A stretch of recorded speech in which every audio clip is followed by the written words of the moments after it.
고린도전서 10장 1절부터 11장 1절까지 읽겠습니다.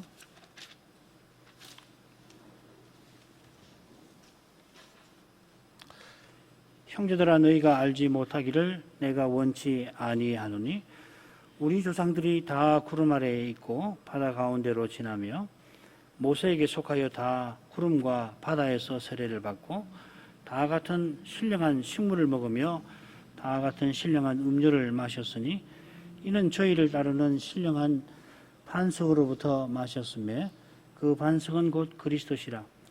그러나 저희의 다수를 하나님이 기뻐하지 아니하신 거로 저희가 광야에서 멸망을 받았느니라. 그런 일은 우리의 거울이 되어 우리로 하여금 저희가 악을 즐겨한 것 같이 즐겨하는 자가 되지 않게 하려 함이니 저희 중에 어떤 이들과 같이 너희는 우상 숭배하는 자가 되지 말라. 기록된 바 백성이 앉아서 먹고 마시며 일어나서 뛰논다 함과 같으니라. 저희 중에 어떤 이들은 간음하다가 하루에 2만 3천 명이 죽었나니 우리는 저희와 같이 간음하지 말자. 저희 중에 어떤 이들이 주를 시험하다가 뱀에게 멸망하였나니 우리는 저희와 같이 시험하지 말자. 저희 중에 어떤 이들이 원망하였다가 멸망시키는 자에게 멸망하였나니 너희는 저희와 같이 원망하지 말라. 저희에게 당한 이런 일이 거울이 되고 또한 말세를 만난 우리의 경계로 기록하였느니라. 그런즉 선줄로 생각하는 자는 넘어질까 조심하라. 사람이 감당할 시험 밖에는 너희에게 당한 것이 없나니 오직 하나님은 미쁘사 너희가 감당치 못할 시험 당함을 허락지 아니하시고 시험 당할 즈음에 또한 피할 길을 내사 너희로 능히 감당하게 하시느니라. 그런즉 내 사랑하는 자들아, 우상 숭배하는 일을 피하라. 나는 지혜 있는 자들에게 말함과 같이 하노니 너희는 내 이르는 말을 스스로 판단하라. 우리가 축복하는 바 축복의 자는 그리스도의 피에 참여함이 아니며 우리가 떼는 떡은 그리스도의 몸에 참여함이 아니냐. 떡이 하나여 많은 우리가 다 한 몸이니 이는 우리가 다 한 떡에 참여함이라. 육신을 따라 난 이스라엘을 보라. 재물을 먹는 자들이 제단에 참여하는 자들이 아니냐. 그런즉 내가 무엇을 말하느냐. 우상의 재물은 무엇이며 우상은 무엇이라 하느냐.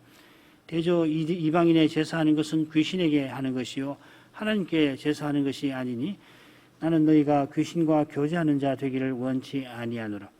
너희가 주의 잔과 귀신의 잔을 겸하여 마시지 못하고 주의 상과 귀신의 상을 겸하여 귀신의 상에 겸하여 참여치 못하리라.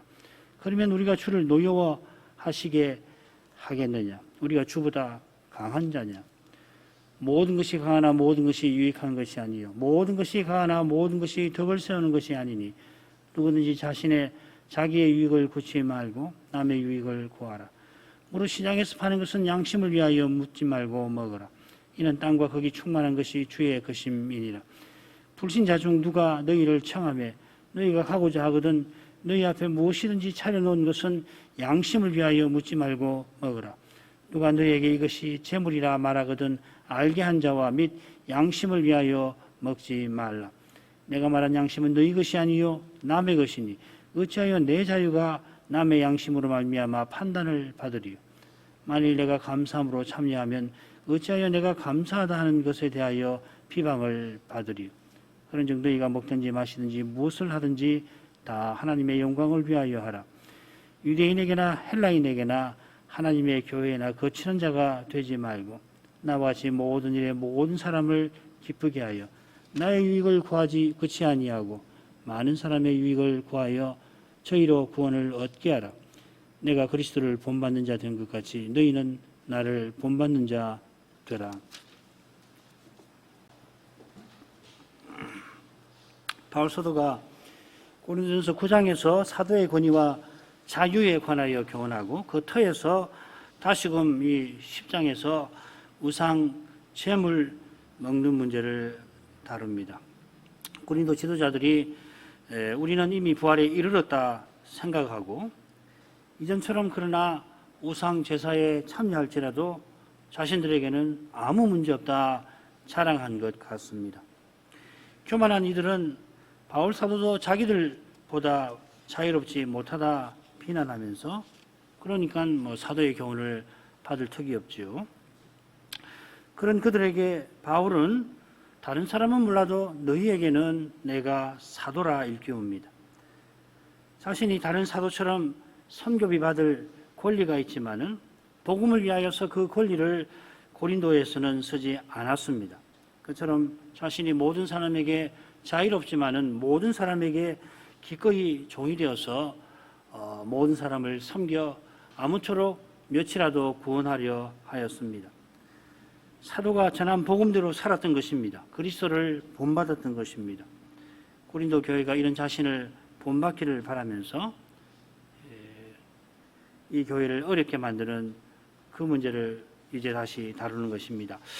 오늘 낭독한 말씀을 셋으로 나눌 수 있을 것 같습니다. 1절부터 13절까지 우상 숭배한 이스라엘을 본받지 말라 하는 것이고, 14절부터 22절까지는 우상 제사에 참여하여 우상 숭배하지 말아라 하는 겁니다. 그리고 11장 1절까지는 특별히 시장 음식, 시장에 물린 우상에게 제사를 드린 다음에 시장에 내놓은 고기를 먹는 문제에 관련해서 자신의 모범을 제시합니다. 이 모범은 이 문제만 아니라 우상 제사에 참여하는 일에도 모범이 될 것입니다.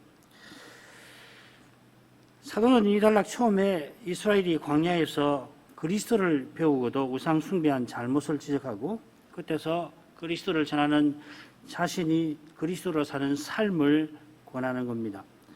이런 삶을 살아가는 방도 중에 하나가 성찬인데, 무엇보다 말씀이고 그 다음 성찬인데, 성찬에 참여하는 신자가 우상제사에 참여하는 것은 실로 악한 일일 것입니다. 이것이 이달락 가운데에서 전하는 주제입니다. 자, 첫 번째 부분. 우선 이 대목에서 왜 이 광야 이스라엘의 사건을 사도가 언급하는가 생각할 필요가 있을 겁니다. 좀 더 정확하게 7절 11절에 보면 사도가 이 사건들을 언급하면서 기록된 말씀을 드는 의중이 뭔가 하는 겁니다. 자, 그것은 우선 이 고린도 교회를 비롯한 우리가 말세를 만난 사실과 붙어 있습니다. 이것이 이 사도가 고린도 교회의 문제들을 바라보는 그 태도이고, 그 태도가 고린도서 7장에서 잘 드러나 있죠. 때가 단축하여진 거로 사도는 다시 오시는 그리스도를 간절히 기다리면서 그리스도의 몸과 지체로서 그리스도를 드러내기를 힘씁니다. 말세는 그리스도의 십자가와 부활로 말미암아 시작되었고, 교회가 그리스도의 몸과 지체로 서나가는 일로 전개되고, 그리고 그리스도의 재림에서 끝나는 것입니다. 이 말세가 광야 이스라엘이 가나안을 향하면서 바라보아야 했던 바로 그때인 것입니다.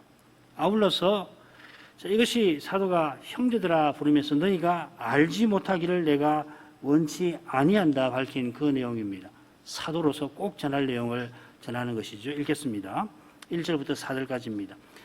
형제들아 너희가 알지 못하기를 내가 원치 아니하노니 우리 조상들이 다 구름 아래에 있고 바다 가운데로 지나며 모세에게 속하여 다 구름과 바다에서 세례를 받고 다 같은 신령한 식물을 먹으며 다 같은 신령한 음료를 마셨으니 이는 저희를 따르는 신령한 반석으로부터 마셨음에 그 반석은 곧 그리스도시라. 말씀드린 대로 너희가 알지 못하기를 원치 아니한다 한 것은 사도로서 꼭 전할 교훈, 교회가 반드시 깨달아야 할 내용을 가리키는 겁니다. 이런 표현이 바울 서신에 여러 번 나옵니다. 그처럼 지금 사도가 다루는 문제와 관련해서 고린도 교회가 반드시 꼭 깨닫기를 바라는 교훈, 사도적 교훈입니다. 아울러서 지난 시간에 살핀 이 주제처럼 고린도 교회가 이 말세의 저 목표를 향하여 달려가서 운동선수처럼 상을 얻기 위하여 달려가서 꼭 그 목표에 도달하기를 사도가 지금 바라는 것이겠습니다. 이방인 교회를 향하여 사도는 광야의 이스라엘을 우리 조상들이라 부릅니다. 로마서 4장 1절에도 나오는데 그 번역을 좀 고쳐야 합니다. 육신으로 우리 조상된 아브라함이 이렇게 읽히는데 사실은 뒤로 가는 것이 맞습니다. 우리 조상된 아브라함이 육신으로 이렇게 읽어야 좋습니다.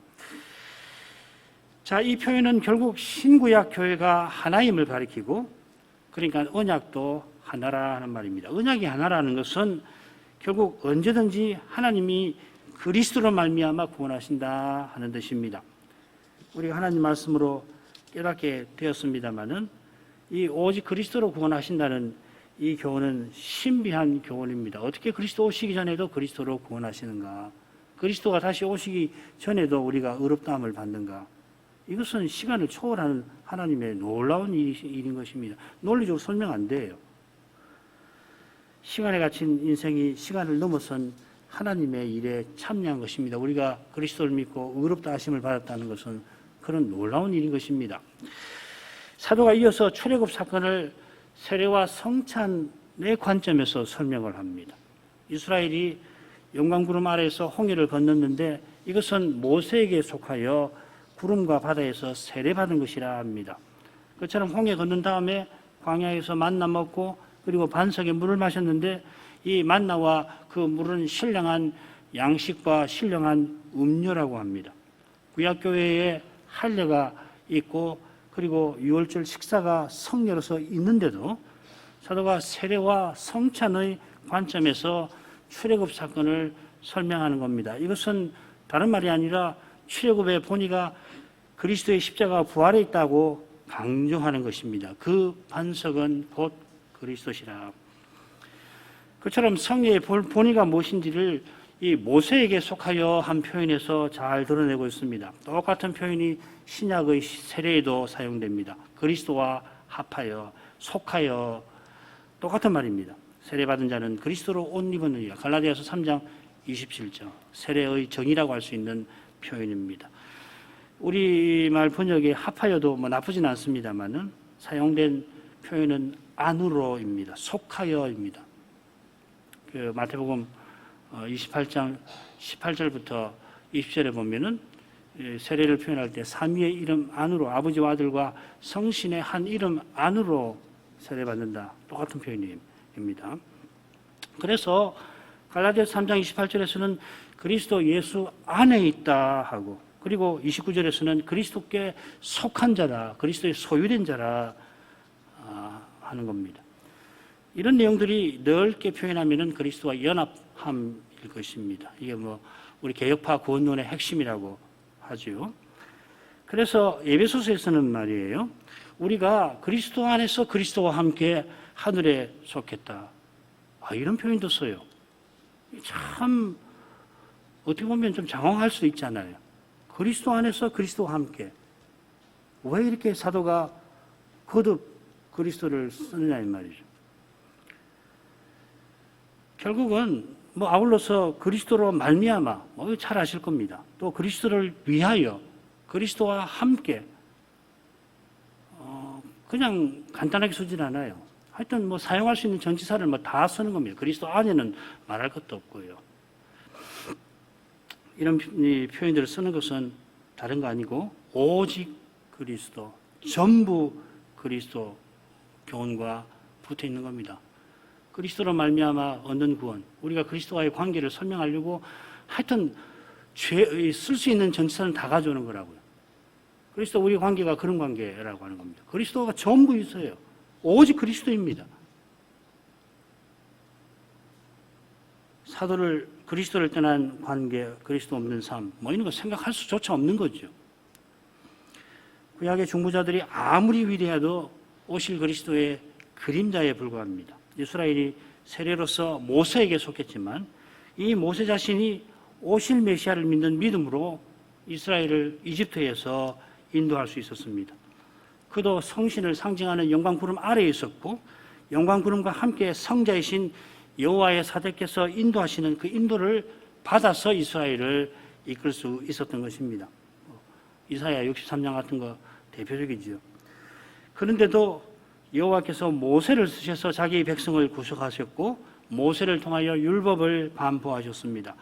우리 같은 인생, 모세가 위자지만 결국 우리 같은 인생인데 이렇게 귀하게 쓰시는 뜻은 우리를 그리스도처럼 살게 하려고 하나님이 사람 되신 데에서 잘 드러나는 겁니다. 모세가 메시아를 믿음으로 백성을 이집트에서 인도했지만은 백성도 모세에게 속한 자답게 같은 믿음으로 행할 것이었습니다. 그러나 다음 부분에 나오는 대로 그들은 그런 믿음으로 행치 아니하였습니다. 자, 조금 후에 그것은 보도록 하죠. 자, 이런 점에서 다 같은 신령한 식물을 먹으며 다 모두 같은 음료를 마셨다 한 것도 생각을 해야 합니다. 우리 주님은 신령한 식물인 양식인 만나를 조상들이 먹고도 죽었다 하고서 가버나움 회당에서 지적을 하셨습니다. 오병이어 기적 이후지요. 그처럼 적어도 만나만큼 신령한 것이 오병이어의 떡일 텐데 가버나움 회당 직전에 그 전날에 무리가 먹었던 떡인데 이 떡을 먹은 사람들이 썩은 양식처럼 먹었다 책망하십니다. 왜 그런가? 표적을 보지 못하고 떡을 먹고 배부른 데 있습니다.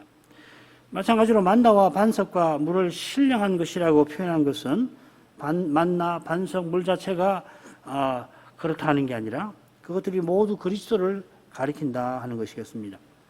시내산이 어딘가 여전히 논란 중인데 어떤 사람은 사우디아라비아에 호렙산이 있고 거기 반석을 발견했다 하였습니다. 저는 그분의 주장이 신빙성이 있다고 믿는데 그분이 거기 반석에서 나온 물을 혹 먹었다 하더라도 불행히도 지금은 물이 나오지 않습니다.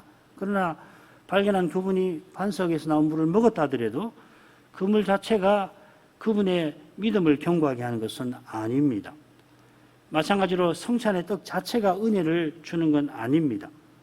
여호와께서 만나 반석에 물을 주실 때에 또 반석을 치거나 반석을 명하여 물을 내라 하실 때에 광야의 이스라엘에게 은혜를 주려 하신 까닭에 오실 메시아를 믿는 믿음을 일으키고 견고하게 하려 하신 까닭에 신령한 식물, 음료, 반석이라고 표현하는 겁니다. 이 은혜로만, 이 신령한 은혜로만 이스라엘이 가나안에 들어갈 뿐만 아니라 제사장나라와 거룩한 백성다웠게 서나갈 수가 있는 겁니다. 자, 이것은 우리가 마침 소일이 문답 강의에서 곧 접하게 될 주제일 것이고 이번에는 이 고린도전서의 말씀을 들어서 공부를 할 수 있으면 좋겠습니다. 다만 왜 사도가 신령한 식물과 음료와 반석이라고 하는 표현을 여기 썼을까 하는 겁니다. 만나를 하늘 양식이라고 표현하죠. 시편에 2번 나옵니다. 그런데 신령한 식물은 제가 본 바로는 여기만 나옵니다. 더불어 이 신령한이라고 하는 표현 자체가 신약에서 베드로전서를 제외하고는 모두 바울서신에서만 나오는데 바울서신에서도 고린도전서에 가장 많이 나옵니다. 고린도전서에 이 신령한이라는 표현이 자주 나오는 것은 잘 아시는 대로 이 교회가 특별히 그 지도자들이 성신의 은사, 신령한 은사를 앞세워 자랑한 탓에 이 교회에 여러 가지 문제가 발생한 바로 거기 있는 것입니다. 이미 아시는 말씀을 드리는 것은 사도가 지금 세례보다 성찬에 초점을 두고 있다 하는 겁니다. 자, 이것은 조금 후에 더 드러날 것입니다. 그리고 고린도전서 11장 후반부에서도 다시 성찬 문제를 거론하게 될 것입니다. 5절부터 11절로 가겠습니다. 사도가 출애굽 사건을 든 이유가 이어집니다. 5절 6절에 보면은 광야의 이스라엘이 다수가 멸망받았는데 그 일이 우리에게 거울이 되어서 그렇습니다. 그리고 7절부터 10절까지에서는 하나님께서 그들을 기뻐하지 아니하신 경우들, 특별히 4사건이 나오고 있습니다. 그리고 11절은 결론인데 이런 일들이 말세를 맞는 우리에게 거울과 경계가 되어서 그렇습니다. 5, 6절 먼저 읽습니다. 그러나 저희의 다수를 하나님이 기뻐하지 아니하신 고로 저희가 광야에서 멸망을 받았느니라. 이런 일은 우리의 거울이 되어 우리로 하여금 저희가 악을 절개한 것 같이 절개하는 자가 되지 않게 하려 함이니. 이 기뻐하신다는 표현이 고린도전서 1장에 한 번 더 나옵니다. 거기 보면 전도의 미련한 것으로 믿는 자들을 구원하기 기뻐하셨다 했는데 광야 이스라엘 다수를 하나님이 기뻐하지 아니하셨습니다. 하나님이 신령한 음식과 물을 주셨고 심지어 하늘에서 먹을 것을 내리시고 광야 반석에서 때로는 반석을 쳐서 명하여 물을 내셨습니다. 먹고 마신 이들의 눈에 놀라운 일이었고 성경을 우리가 읽을 때도 참 놀랍다. 세상에 만나가 어떻게 해서 생긴 건가. 읽을 때마다 그러잖아요. 자연현상으로 설명할 수도 없고 죽음의 땅에서 날마다 하늘 양식을 먹고 그러나 그들은 하나님을 원망했습니다. 심지어 약속의 땅에 들여 보내려고 하셨는데 열탐정의 말을 듣고 이집트로 돌아가려 하였습니다. 그 결과 광야 1세대가 광야에서 엎드러지게 하셨습니다. 여기 멸망받았다 하는 말은 엎드러지게 한다 하는 표현입니다. 조금 표현을 바꾸면 좋겠다 생각돼요. 다음에 성경을 고칠 때는. 그러나 제2세대는 광야에 들어가게 하십니다. 믿음으로 가나안에 들어가자 하던 여호수아와 갈렙을 하나님이 기뻐하신 것입니다. 자, 그런 일은 7절부터 10절에서 나오니까 이런 일이라 하는 것이 좀 더 나을지 모르겠습니다. 이런 일들이 우리의 거울이 됩니다. 이 거울이란 말은 흔히 본복이라 하는 말입니다. 여기서는 뭐 따라야 할 본복이 아니라 따르지 말아야 할 본복이지요. 광야 이스라엘은 악을 즐겨한 사람들입니다. 민수기 11장 34절에서 이 표현이 왔는데 탐욕을 낸 백성이라 번역이 되었습니다. 바울 사도가 고린도 후서 끝에서 하나님께서 너희로 악을 조금도 행하지 않게 하시기를 기도합니다마는 사도가 바라는 사람의 정반대되는 사람이 바로 악을 즐겨하는 사람일 것입니다. 얼마나 다릅니까? 그리스도와 사도는 우리가 악을 조금도 행하지 않기를 바라십니다. 그런데 스스로는 악을 많이 행하는 게 아니라 즐겨 행합니다. 사도가 악을 즐겨 한 사람이라고 한 표현을 여기 쓰는 것은 지금 우상 제사에 참여하는 지도자들이 얼마나 심각한 상태에 있는가를 암시하는 겁니다. 그처럼 사랑은 악한 것을 생각지 아니합니다. 이 똑같은 말입니다. 이 악한 것이라고 했는데 악이라는 말입니다. 우상 제사에 참여하는 이들이 지금 사랑으로 행치 않지요. 사도가 9장에서도 그걸 이야기했고 8장에서도 그렇고 10장에서도 그걸 이야기하는 겁니다. 7절부터 10절까지로 이렇게 나갑니다. 저희 중에 어떤 이들과 같이 너희는 우상 숭배하는 자가 되지 말라. 기록된 바 백성이 앉아서 먹고 마시며 일어나서 뛰는다 함과 같으니라. 저희 중에 어떤 이들이 간음하다가 하루에 2만 3천 명이 죽었나니 우리는 저희와 같이 간음하지 말자. 저희 중에 어떤 이들이 주를 시험하다가 뱀에게 멸망하였나니 우리는 저희와 같이 시험하지 말자. 저희 중에 어떤 이들이 원망하다가 멸망시키는 자에게 멸망하였나니 우리는 저희와 같이 원망하지 말라. 너희는 저희와 같이 원망하지 말라.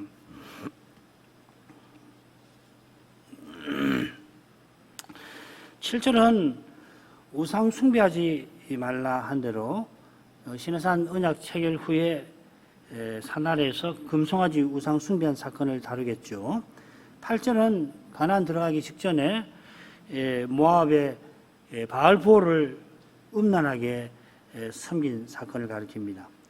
9절은 바알보을 사건 직전에 에돔을 둘러가는 길이 힘들다고 해서 음식 타박하다가 불뱀이 나타나 많은 이스라엘 백성을 물어 죽인 사건이죠. 10절은 조금 애매합니다. 고라 사건인지 가나안 정탐 사건인지 확실치가 않습니다. 이 정탐 사건, 고라 사건 둘 다 원망한 사건인데 이 두 사건과 불뱀 사건은 이 원망이라는 점에서 또 서로 연결되고 처음 두 사건 금송아지 숭배, 바알보을 음란하게 섬긴 두 사건은 우상 숭배라는 점에서 서로 연결이 됩니다. 그처럼 넉절에 나오는 넷 혹은 다섯 사건은 모두 범죄한 이스라엘이 많이 죽는 점에서 서로 연결됩니다. 명령하는 것도 오늘 금방 발견하니까 너희는 이렇게 하지 말라, 우리는 이렇게 하지 말자, 우리는 이렇게 하지 말자, 너희는 이렇게 하지 말라. 상당히 의도적으로 네 사건을 모아놨죠. 그죠? 연결시켜놨죠. 아무튼 이 네 사건이 서로 연결이 됩니다. 이는 이 부분의 머릿말인 5, 6절에 다수가 멸망받았다 하는 점을 가리킬 겁니다. 그런데 7절에만 사람들이 실제로 많이 죽었지만은 죽었다는 표현이 나오지 않습니다. 그리고 유독 7절에만 성경 구절이 특별히 인용이 되어 있습니다. 자, 이런 점을 봐서 이 대목에서 광야 이스라엘의 일들을 들어서 사도가 뭘 강조하냐면 우상 숭배하지 말라는 것을 강조한다는 걸 알 수가 있습니다. 그처럼 시내산 아래서 우상 숭배할 때 그들이 이 금송아지를 섬겼다 뭐 그거보다는 앉아서 먹고 마신 사실을 사도가 인용해서 지적을 하고 있습니다. 반면에 바알볼 사건에도 이스라엘이 우상 숭배하면서 간음했는데 간음한 것만 언급합니다. 요컨대 사도는 그들이 금송아지 우상을 섬길 때에 우상 제사에 참여한 일을 의도적으로 들고 있는 겁니다. 왜 그걸 의도적으로 드는가? 그 이유는 두 번째 부분 14절에서 22절에 분명히 드러날 겁니다. 그러니까 고린도 지도자들이 우상 제사에 참여한 것이 심히 그릇된 것이다. 우상 숭배다. 지적을 하려 하는 겁니다. 이건 너무 당연한 지적이지요. 이런 짓 하지 말아라. 광야 이스라엘처럼 하지 말라. 당연히 지적하는 겁니다만은 사도가 7절에 특별히 이 성경을 인용한 뜻이 있습니다. 다른 사건들도 다 성경에 기록되어 있습니다만은 우상 제사에 참여한 사실을 구약 성경에서 굳이 인용을 하는 겁니다. 왜 인용을 하냐면 그들이 사도의 권위를 무시하는 사실과 붙어 있습니다. 자, 이것은 우리 주님께서 부활하실 때에 부활하신 몸을 보여주셨지만은 무엇보다 주님의 부활이 구약 말씀대로 이루어졌음을 깨워주신 것과도 붙어 있습니다. 구약 말씀은 인간 선자의 말이 아니라 하나님의 말씀입니다. 하나님이 말씀하신 대로 그리스도께서 십자가에 달리시고 부활하신 것입니다. 그리스도께서 하나님이시지만은 아니 하나님이시라 친히 하신 말씀대로 친히 행하신 것입니다. 그리스도께서 그리하셨으니 그분의 사도는 당연히 그리합니다. 오늘날 우리는 사도적 교회를 당연히 고백합니다. 사도가 전한 대로 그리스도를 전하는 교회라 이 말이죠. 그러나 사도는 늘 구약 말씀 위에서 자신이 전하는 복음이 하나님 말씀이라고 말합니다. 이것이 사도 시대와 우리 시대의 좀 다른 점이라 할 것입니다. 베드로 후서에 보면은 우리는 그의 크신 위엄을 친히 본 자라. 우리가 변화산에서 하나님 영광을 친히 보았다. 그러면서 베드로가 뭐라고 그러냐면 또 우리에게 더 확실한 예언이 있다. 이 구약을 말하는 거예요. 그러니까 경험에 호소하지 않고 말씀에 호소하는 것이죠. 그래서 거짓 선생의 말을 듣지 말아라. 재림이 없다. 세상은 창조될 때부터 지금까지 똑같다 라고 말하는 그 미혹에 빠지지 말라 하면서 이 구약 말씀을 드는 거예요. 그들이 시내산에서 우상 숭배하고도 가나안 들어가기 직전에도 심지어 제2세대도 우상 숭배합니다. 이런 죄를 지은 자들이 하나님의 무서운 심판과 징계를 받았는데 고린도 지도자들 들어 저희 중 어떤 이들처럼 무서운 죄를 짓지 말라고 사도가 경고하는 것입니다. 다시금 사도는 이런 일에 거울의 이미지를 쓰면서 이 부분을 요약을 하고 있습니다. 11절 읽겠습니다. 저희가 당한 이런 일이 거울이 되고 또한 말세를 맞는 우리의 경계로 기록하였느니라. 앞서는 그런 일이라고 했는데 여기서는 자연스럽게 이런 일이라 새겼습니다. 자, 이런 일이 본받지 말아야 할 본으로서 그들에게 일어난 겁니다. 앞서 이 일들이 우리의 거울이라고 표현했는데 여기서는 우리를 말세를 만난 우리라고 하고 우리의 경계라 하였습니다. 이 말세라고 하는 것은 말씀드린 대로 그리스도께서 승천하신 때로부터 재림하실 때까지 시대를 가리키는 것 같아요. 신약에 여기 신구약을 통틀어서 이 표현이 여기 처음 나오는 거거든요. 말세라는 말이 신약 성경에 많이 있죠. 원문으로는 유독 여기만 나옵니다. 한글 어순을 쫓아서 우리가 말세를 만났다 했는데 어떻게 되냐면 말세가 우리에게 이르렀다 이렇게 표현되어 있습니다. 선지자들이 간절히 바라는 마지막 때가 이미 우리에게 이르렀습니다. 모세가 모든 백성이 성신을 받았으면 얼마나 좋겠나 했는데 과연 바라던 대로 오순절에 이미 이루어졌습니다. 자기 같은 선자를 하나님이 보내실 거다. 그의 말을 너희는 순종하라 하셨는데 그리스도께서 그 선지자로 이미 오셨습니다. 그런 까닭에 사도는 고린도전서 9장 끝에서 그리스도와 같아질 그날을 향하여 다름질합니다. 다시 오시는 그리스도를 기다리며 표대를 향하여서 상을 받기 위하여 쫓아갑니다. 이 빌립보서 3장 7절부터 16절까지 말씀인데 부르신 상을 위해서 쫓아간다 하고서 사도가 나를 본받으라고 합니다. 여기도 똑같이 11장 1절에서 나를 본받으라고 하죠. 광야 이스라엘에 일어났던 사건들은 사도를 본받아 재림을 향하여 살아가는 삶을 위한 경계입니다. 이 경계라는 말은 사랑하는 자녀를 권하는 부모의 심정과 붙어 있는 표현입니다. 하나님이 우리를 사랑하셔서 구약을 기록해 주셨습니다. 바울 사도는 하나님 아버지의 사랑에 호소하며 고린도 지도자들이 자신의 이 권고를 잘 받기를 바라면서 이런 표현을 쓰는 겁니다.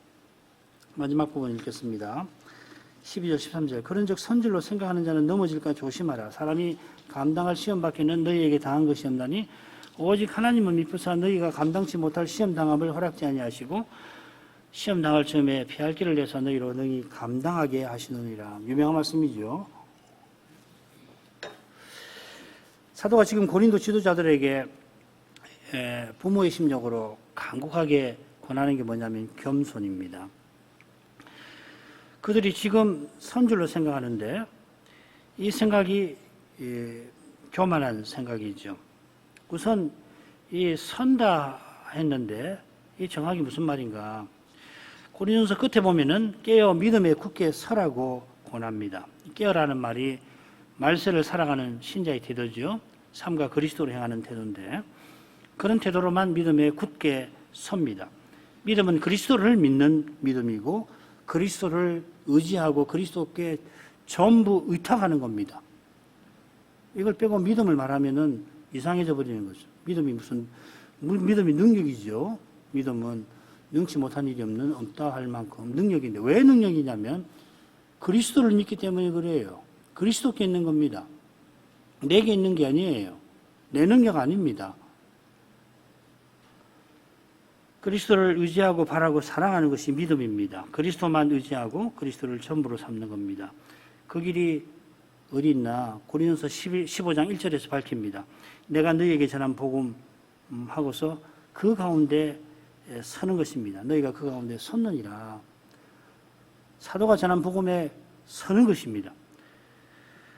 사도가 전한 대로 그리스도를 전하고 받는 거기서 우리의 믿음은 견고에 서는 겁니다. 그런데 지금 일부 고린도 지도자들은 사도 없이 왕노를 합니다. 그래서 사도가 뭐라고 하냐면 그런즉 선줄로 생각하는 자라는 표현을 씁니다.